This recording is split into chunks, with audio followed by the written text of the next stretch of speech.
I would say, like, we want to hear from you.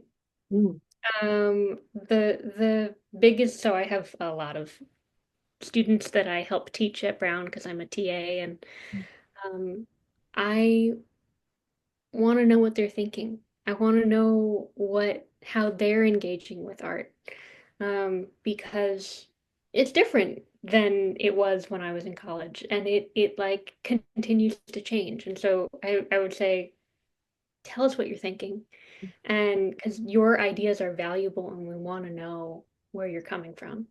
And secondly, if you can, go and look at art in person, whether that be studying abroad and like getting to do language stuff and art stuff at the same time, or whether that's like getting to be in even like the spaces of your college that have been thoughtfully designed.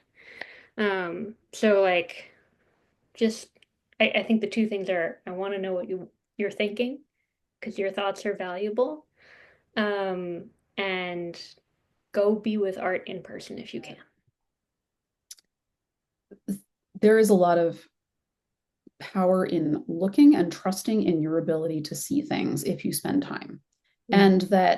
that visual analysis combined with um, what I have since learned to term as a form of thick description, um, is an opportunity to allow time for complexity and to allow time for contradiction. And then I think that is something that is incredibly valuable as an experience or just as an analytic ability to gain within art history because it lets you learn through discomfort and it lets you push through your assumptions about what you think you see versus what is there. And the ability to move from what you think you see to what is there, and then talk about intent and kind of what is communicated and to whom and how, it unlocks an entire realm of interpretive possibility and just an ability to navigate the information or misinformation or disinformation that is presented to you with greater confidence, sophistication, and ability to integrate it into a much larger field. Uh, I think I would tell them kind of even what I already talking about is don't think there's only one path to go with art history. For me, I totally did not think I would ever become a photographer. I mean, I was interested in photography. Uh, my first job, like I said, was intending to be a gap year, but I never did go to grad school because I found I just really loved the workings of the museum. My first job was a curatorial assistant, and I was doing anything from exhibition work to grant writing to, label copy. I had to write a grant for my own position. So it was like, and then I ended up moving on to being a preparator and then a mount maker. Um, and then I started doing photography, just part of his collections work. And then I ended up, when I came to this museum, I was a mount maker and I was assisting the photographer half time. And I found that that combination of really uh, working up close with objects and artifacts, and our collection is sort of art, science, and history. mm-hmm. So it's anything from archaeological to science to art, all the way to very current contemporary art. Um, and I just, because I've never been drawn to that one specific area or another, for me, just like it's all here.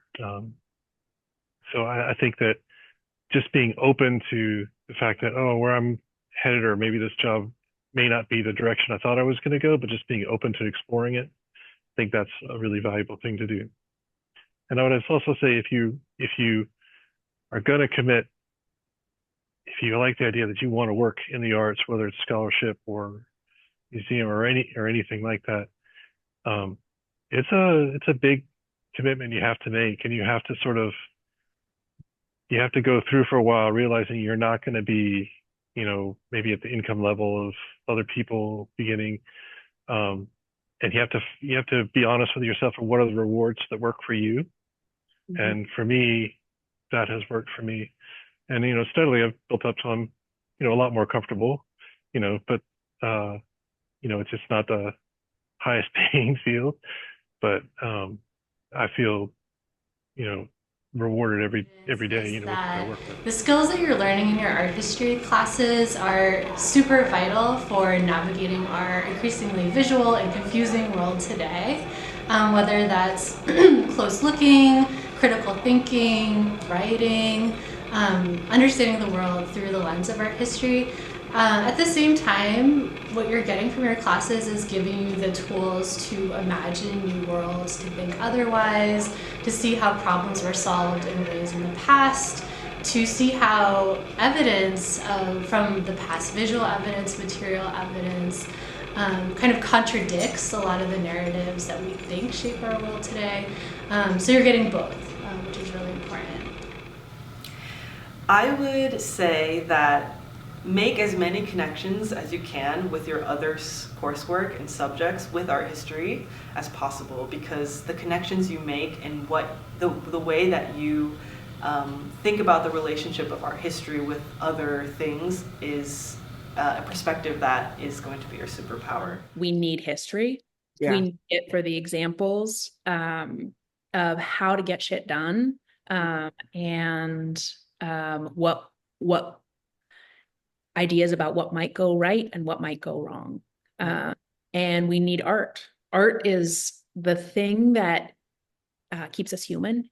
I think it increases our humanity. It increases our connection to one another, and can really build bridges. I think that studying abroad was one of the most formative experiences for me, because my junior year, the fall of my junior year, I studied abroad in Rome, which is perfect for an architectural history major, of course. But I also started taking Italian classes there. And I think the fact that the art history department at Swarthmore was so accommodating with me studying abroad, and I was able to kind of tailor my courses there to work really well with my study plan at Swarthmore. And I think having like the academic framework that I had formed in my art history classes at Swarthmore, but then having this kind of on the ground experience in another country really just opened up so many doors for me later on. I would say don't go straight to graduate school from Swarthmore. Unless you are someone who like your whole life is books, and this is like for sure that like what you want to do is like be in the library, because it's not just grad school. Like you have to then you have to be like, all right, like if you want to for a PhD program, like then you have to like, all right, I'm other aspects of my life I'm okay putting on hold or living wherever I can while I get tenure. It's a really, really big commitment. So that would be what I would say about graduate school. And for more professional studies approaches, like master's programs in museum studies and things like that, I would say that, as someone who, has done some hiring of people at an entry level, I wouldn't hire someone who went straight from undergrad to one of those programs, because it feels a little bit like people don't know what they want. Like they're doing it because they don't know what else to do. And that going out and being showing that you've taken initiative, that you've organized a thing. Like it doesn't have to be like a big boss job or whatever. And I think, it can be nerve-wracking to think about what counts as experience, but I think just something that you have some ownership of and take responsibility for is much more important for kind of going out into the working world if you want to do a non-academic job. And then maybe there are definitely some roles where it's like, okay, if you want to advance, you're going to need a degree in museum education or whatever. But that's something that people find out later, I think, more profitably than coming straight out of undergrad.